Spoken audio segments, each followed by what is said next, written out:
Ya. Vamos a hacer contacto ahora, lo haremos vía Zoom, con Ciro Murayama, consejero del INE. ¿Cómo estás, Ciro? Buenos días. Hola Adela, qué gusto estar en tu espacio, buenos días. Igualmente, Ciro, igualmente hoy. ¿Cómo viste la sesión del viernes? Bueno, una sesión en donde, como decías, lo importante es que ya se empieza a aplicar el plan B, eso es lo delicado.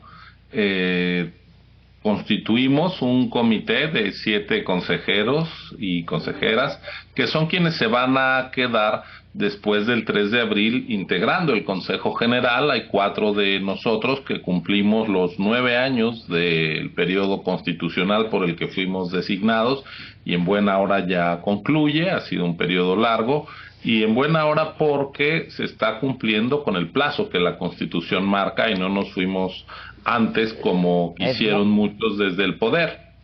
Ahora, ese comité pues tiene ante sí una tarea pues casi imposible, que es en unas cuantas semanas reinventar una institución que lleva 30 años operando y cuyos pilares fundamentales, cuya base de operación territorial que ha hecho posible elecciones auténticas una y otra vez, desaparece por el plan B. También esta medida de crear el comité y empezar a aterrizar todos los despropósitos del plan B, pues también abren la puerta para que la gente que es directamente afectada, entre otros los trabajadores del INE, puedan acudir ante el Poder Judicial, ante el propio Tribunal Electoral, para pedir que se protejan sus derechos y entonces pues se abre otra pista, no solo la de la Corte, sino la del Tribunal, para que el plan B pues sea desechado, porque es lo que hace falta para que en 2024 no tengamos unas elecciones fuente de conflicto, sino otra vez un proceso electoral sereno donde la gente en secreto y en libertad elija a sus gobernantes y representantes. Eso es lo sustantivo. Además, ya lo decías tú, tuvimos que nombrar a un secretario ejecutivo interino porque la reforma, violando los principios de todas las leyes, que es que son generales, impersonales, esta ley tiene un destinatario concreto, que es destituir al secretario ejecutivo, y eso también ya lo hemos impugnado. Yo espero que en los próximos días el Poder Judicial nos dé la razón y Edmundo Jacobo esté sentado en la mesa del Consejo General como corresponde, porque es una decisión que, de acuerdo a la Constitución, tiene que hacer el INE y no los diputados, no los legisladores, como ellos pretendieron en esta reforma anticonstitucional. Eso es lo sustantivo de lo que pasó el viernes. Es solo facultad del INE, ¿no? De los consejeros. Sí, el artículo 41 de la Constitución dice que el secretario ejecutivo del INE será nombrado por 8 votos al menos de los 11 consejeros a propuesta del consejero presidente y que durará en su encargo 6 años con una posibilidad de ratificación. El INE nació en 2014, entonces Lorenzo Córdoba propuso a Edmundo Jacobo, quien había trabajado ya como secretario en el IFE, pero pues es una institución distinta. Como tal, el INE nació en 2014, sí, y estuvo 6 años. En 2020 votamos por su confirmación por un periodo más, así que Edmundo debería estar, a menos que él renunciara, hasta 2026, pero en el plan B pues se les ocurrió que era un funcionario incómodo, no dócil al gobierno, sino leal a la ley, a la Constitución y al INE, y por eso lo destituyeron de manera anticonstitucional. O sea, él mismo. Fue absolutamente personal, ¿no? Digo, con dedicatoria, pues. El artículo 17º transitorio dice: la persona que actualmente ocupa el cargo de Secretaría Ejecutiva, como la Secretaría Ejecutiva tendrá nuevas atribuciones, cesa el día de la publicación del decreto. Fíjate nada más qué mal hecho está el plan B. Como todas las leyes, entra en vigencia al día siguiente de su publicación. Así dice el primer transitorio. Este decreto entrará en vigor al día siguiente de su publicación. Bueno, y en el artículo 17º transitorio dice, pero el secretario ejecutivo cesa desde la publicación en el diario oficial. Es decir, cesaron al secretario ejecutivo antes de que el plan B entrara en vigencia. Así se las gastan. Oye, Ciro, tú decías hace un rato, bueno, estás a un mes, ¿no? Exactamente. 28 días. Pues nos estás contando de que se acabe tu encargo. Y se les ha acusado a ti y a Lorenzo de ser muy protagónicos, sobre todo a Lorenzo, ¿no? ¿Y tú qué piensas de todo esto? Porque además hay de todo, insultos, amenazas, y además, pues, descalificaciones desde Palacio Nacional, ¿no? Y yo no sé, ¿qué piensas de todo esto? ¿Qué vas a hacer después? Bueno, soy profesor de la UNAM de tiempo completo, definitivo. La UNAM me dio una licencia para ir a cumplir la encomienda de consejero y yo ya avisé a mi facultad, a la de Economía, que termina el 3 de abril mi cargo, y entonces me respondieron pues que el 4 de abril me reincorporo como profesor. Entonces pues regreso a la docencia. Por cierto, no he dejado de dar clases todos estos años. No he cobrado, pero me he mantenido dando una clase pues para no alejarme de los jóvenes ni de la docencia. Es una actividad que yo disfruto y respeto mucho, entonces quise seguir dando clase. Así lo hice. El caso de Lorenzo Córdoba es el mismo, él en Derecho, yo en Economía. Entonces nos regresamos a la UNAM. Pero acerca de los ataques personales, yo creo que es una táctica desde el poder, porque es más fácil atacar personas que atacar a una institución. Y, por ejemplo, ahora concluimos 4 consejeros: la consejera Adriana Favela, el consejero José Roberto Ruiz Aldaña, el consejero presidente y yo. Desde el poder solo hablan de 2 consejeros, es decir, más que un protagonismo nuestro, ellos están invisibilizando a nuestras compañeras y compañeros. Lo han hecho una y otra vez, ¿no? Como si las decisiones del Consejo General las pudieran tomar 2 personas.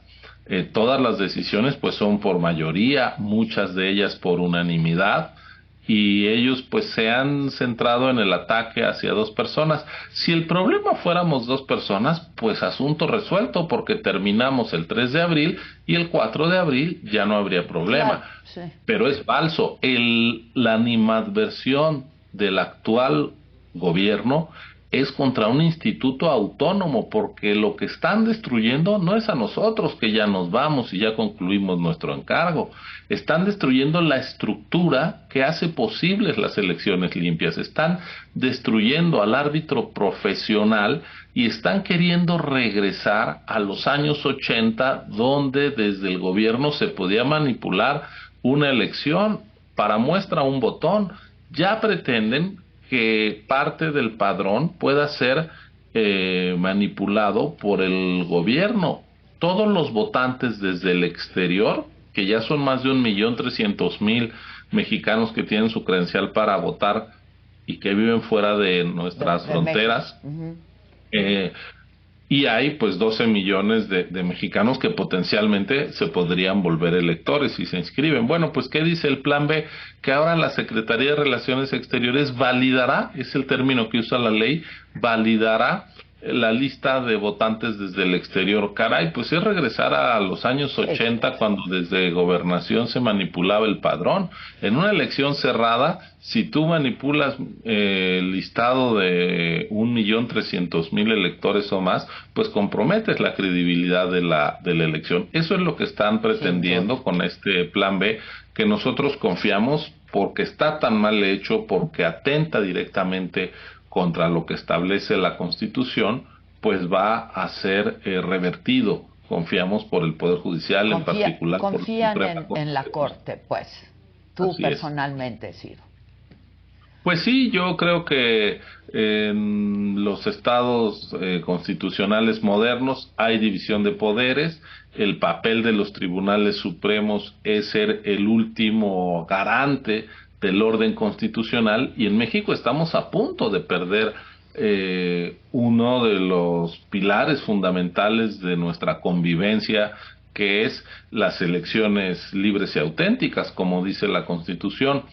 Como los legisladores votaron por esto sin siquiera haber leído el plan B, Sí. como no hubo diálogo ni disposición de entender cuáles eran las consecuencias, pues le toca a la Corte y yo confío en que así lo hará. Ahora, esto tendría que ser de manera expedita, ¿no, Ciro? Hay distintos plazos. La verdad es que hoy la Constitución, en el artículo 105, dice que 90 días antes de iniciado el proceso, de que inicie el proceso electoral, no se pueden cambiar las reglas. Hasta antes del plan B, el proceso electoral entraba en vigor en septiembre.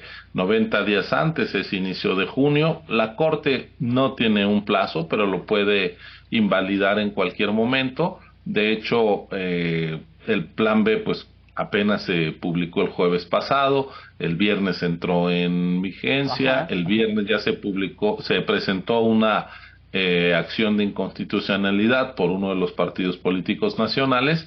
El INE esta misma semana va a presentar su controversia constitucional, entonces estamos en tiempo, yo te diría, de salvar el proceso electoral de 2023-2024. Ahorita hay elecciones en curso, pero no las afecta el plan B. Hubo una suspensión, sí. No, incluso toda la estructura del INE pues está trabajando porque el proceso electoral pues inició antes de que fuera publicado el plan B, el proceso electoral en el Edomex y en Coahuila. Exacto. Entonces esos no se van a ver afectados. ¿Qué es lo importante? Que los contenidos más peligrosos del plan B, aquellos que causan un daño estructural al INE y que por tanto afectan la organización de la elección, el conteo de votos, la certeza, pues sean revertidos Exacto. o al menos suspendidos antes de que empiece el proceso electoral. Entonces la Corte tiene algunos meses para restaurar el orden constitucional y legal que nos ha dado pues elecciones confiables. Lo paradójico es que este gobierno está buscando destruir el arreglo político, las reglas y las instituciones con las cuales ha ganado elecciones, así es. Sí, exactamente, es surrealista todo esto, ¿no? Ahora, dime algo, Ciro, ¿qué pasa? Ya entró en vigor el plan B de la reforma electoral. ¿Qué pasa en tanto que la Corte resuelve? Es decir, las elecciones en Coahuila y en el Estado de México van con toda la estructura del INE como estaba. Pero ¿qué pasa en estos meses en tanto que resuelva la Corte? ¿Va a haber despidos? Ya hubo uno, ¿no? ¿Va a haber despidos? Sí, lamentablemente nosotros estimamos que pueden perder su trabajo cerca de 6,000 compañeros y compañeras. En estos meses. En estos meses. De hecho, la reforma tiene unos contenidos, ya no dirías incorrectos, sino incluso muy abusivos que atentan contra la dignidad de las personas. Le dice a los vocales de las juntas distritales que van a desaparecer, las 300 juntas ejecutivas distritales, ustedes pongan las reglas para ver quién se va a quedar, ¿no? Entonces es como si fueras en un barco que se va a hundir y pues ustedes arrojen por la borda a algunos y que se quede uno, sean ustedes mismos, ¿no? Los que se hundan. Es de verdad, incluso con encono lo que plantea el plan B. Entonces, pues nosotros, de acuerdo a los transitorios, el INE tiene hasta que termine abril para definir esas despidos, sí, reglas de despido, digamos. Tiene que planear hasta mayo su reestructuración y tiene que estar la nueva estructura lista el 1 de agosto, lo cual quiere decir que pues hacia julio se habrá concretado esta ola de, antes de que termine julio, de despidos. Yo espero que antes de que termine julio y la gente sea afectada en sus derechos, pues la Corte pueda o el tribunal puedan intervenir. Porque estamos hablando de gente, Adela, que ganó su puesto de trabajo no por sus conocidos, no por palancas, sino por concursos públicos. Sí. Es gente que es evaluada todos los años, que es sometida a programas de formación y de capacitación permanentes, y ahí ves tú, hay elecciones en México todos los años, y nunca deja de haber casillas, nunca se deja de cumplir con todo lo que dice la ley. Es gente que sabe hacer su trabajo, que sabe que la permanencia en el empleo no depende de quién gane, no depende que le haga un favor al político en turno.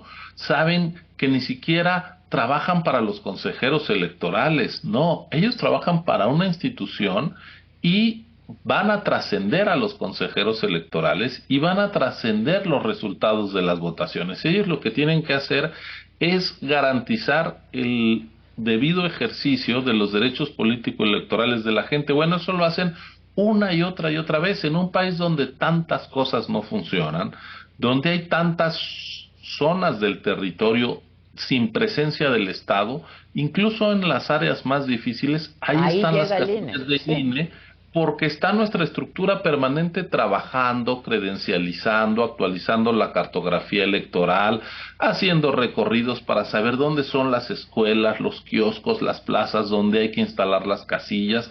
La gente nos conoce, les abre la puerta cuando los van a capacitar. Bueno, esa es la gente que están despidiendo de manera muy arbitraria. Entonces, pues está poniendo en riesgo la operación, la celebración, ya no te diría yo de elecciones auténticas, sino de elecciones a secas. Si corres a la estructura del INE, ¿quién va a saber cómo armar elecciones en zonas complicadísimas? Apenas hace 3 domingos hubo una elección extraordinaria en Tamaulipas, una de las entidades con más violencia, con más presencia del crimen organizado.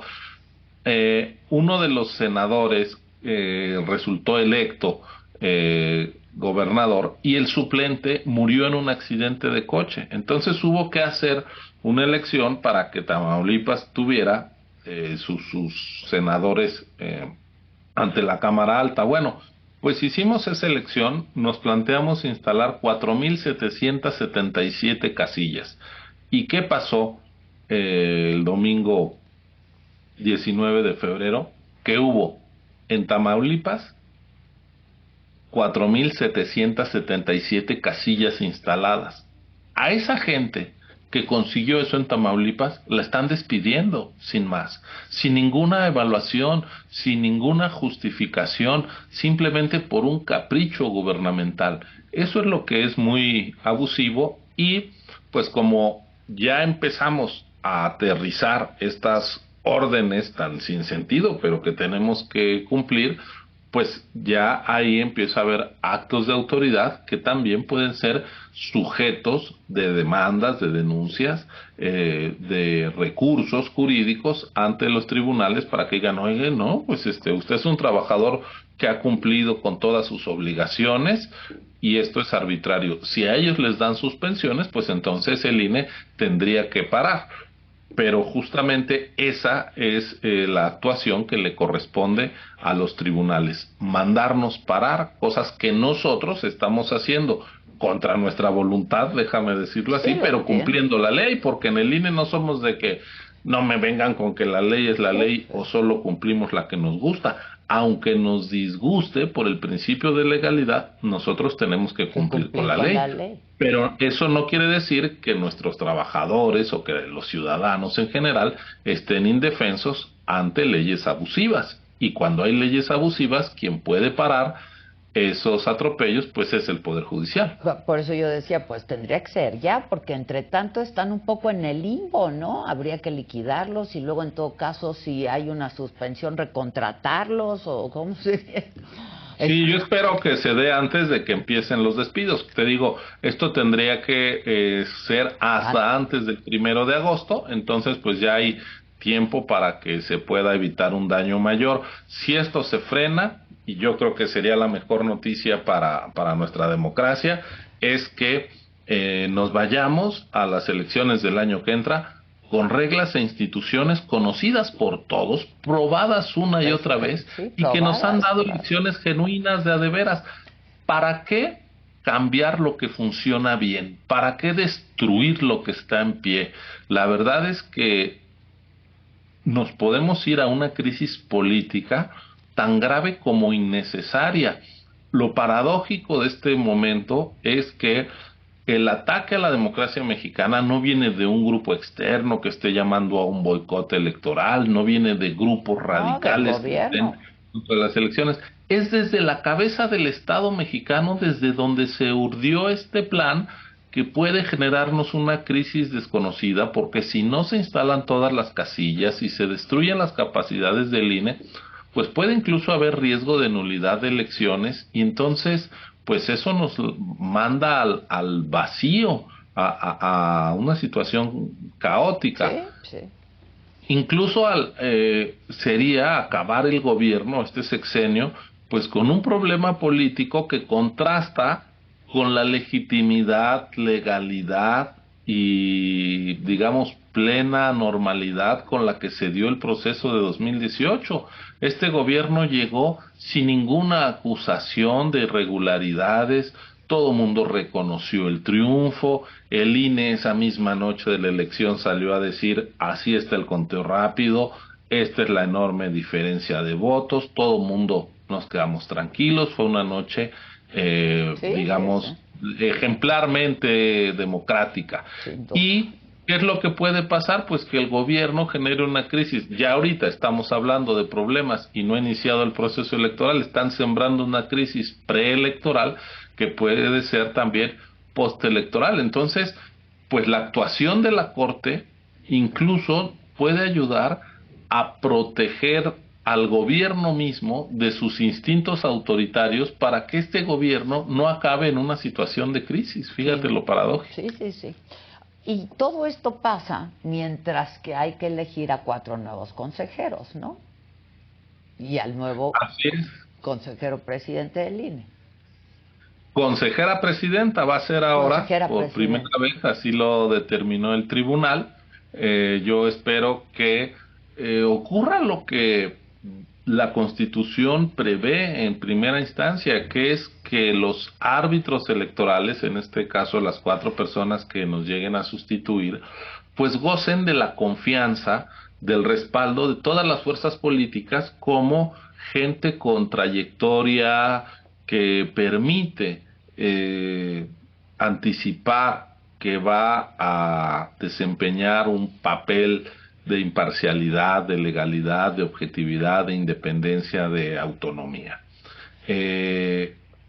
Hoy los 11 que todavía formamos parte del Consejo General fuimos nombrados en distintos momentos, porque ya ahora hay una renovación escalonada del Consejo General, lo cual me parece bien, que no sea todo de golpe y porrazo, digamos, sino que se combine experiencia con sangre nueva. Y entonces, de los que fuimos nombrados originalmente, pues quedamos los 4 que recibimos el cargo, la tarea por 9 años. Hay otros 3 colegas que entraron en 2017 y otros 4 que entraron en 2020 ya con una Cámara de Diputados de mayoría de Morena. Pero todos los nombramientos de los 11 que estamos, esos nombramientos en 3 legislaturas distintas, fueron por el consenso de las fuerzas políticas, fueron grandes acuerdos, pactos de estos son los nombres que a todos nos generan confianza. Ojalá vuelva a ocurrir. Es difícil porque desde el gobierno mismo han dicho, no vamos a dialogar, como si el diálogo fuera algo malo en democracia y en política, fíjate, como si solo hubiera adversarios que no tienen o contrincantes que no tienen ninguna razón de existir, y entonces yo ni les hablo, los ignoro y les paso por encima si puedo. Y si no, la Constitución dice, bueno, si no hay acuerdo, tendrá que haber un sorteo de las quintetas que arme un comité técnico de selección. Lamentablemente, en ese comité técnico de selección, donde hay 2 personas nombradas por el Instituto de Transparencia, por el INAI, 2 personas por la Comisión de Derechos Humanos y 3 de la Junta de Coordinación Política de la Cámara de Diputados, esta es la primera vez desde que el INE existe que la designación de las 3 personas de la Junta de Coordinación Política es una imposición desde el gobierno. Ni siquiera se pusieron de acuerdo en quiénes iban a ser los evaluadores. Entonces, pues eso sí genera cierta inquietud, pero bueno, dejemos que el comité haga su trabajo. Entiendo que mañana 7 de marzo es el examen de conocimientos que se hará a los 531, si no me equivoco, aspirantes que cumplieron con los requisitos. Y bueno, pues estemos atentos. Yo quisiera que la política con mayúsculas, es decir, aquella con altura de miras, aquella que implica que los legisladores dejen por un momento su cachucha de un partido y vean por la nación, pues pacten los mejores nombres, aquellas personas que les despierten confianza a unos y otros, y que sigamos teniendo pues un INE autónomo, que es lo que la Constitución manda. Híjoles, es que estás pidiendo mucho. Altura de miras en la clase política, estás pidiendo mucho, ¿no? Bueno, puede sonar mucho porque nos hemos acostumbrado a lo contrario, pero no nos debemos de acostumbrar a la mediocridad, creo yo. Pues sí, yo coincido. Ciro, ahora explícanos esta renuncia de directivos del INE, de la pues Junta mira, Ejecutiva. Sí, cuando, así como se nombra al secretario ejecutivo, todos los miembros de la Junta son designados por el Consejo General con una votación calificada de al menos 8 votos y a propuesta del consejero presidente. Todos los miembros de la Junta Ejecutiva actual fueron propuestos por Lorenzo Córdoba y todos tuvieron un amplio respaldo de del Pleno del Consejo y por eso ocupan sus cargos. La decisión que han tomado en acuerdo con el consejero presidente fue facilitar a la nueva presidencia a armar una junta pues con la confianza de quien llegue a encabezar el instituto. Recuerdo que en 2003, cuando José Woldenberg dejó el IFE, los directores ejecutivos también presentaron su renuncia como un gesto de deferencia a quien llegaba a la presidencia para que viera quiénes se quedaban y quiénes no, para que el nuevo presidente, en este caso va a ser presidenta, no tenga que trabajar con gente impuesta por sus antecesores, déjame decirlo así. Así que pues yo diría que valdría la pena que quien llegue a presidir el INE pues revise estos perfiles y vea si no es buena idea que continúen, que les invite, ¿no? Pero pues eso tendría que surgir de la nueva presidencia si lo estima así adecuado, pero es sobre todo un gesto para facilitar el trabajo a quienes llegan a formar la nueva presidencia y a encabezar al INE en los próximos 9 años. Pues vamos a ver qué ocurre. Como decía yo al inicio, la pelota está en la cancha de la Corte, ¿no? Así es. Así es. Te mando un abrazo y muchas gracias, Ciro. Al contrario, Adela, gracias por la oportunidad. Antes de siempre que se vayan. Igualmente, muchas gracias. Vale, gracias, Ciro. Muchas gracias. Oigan, hace unos días que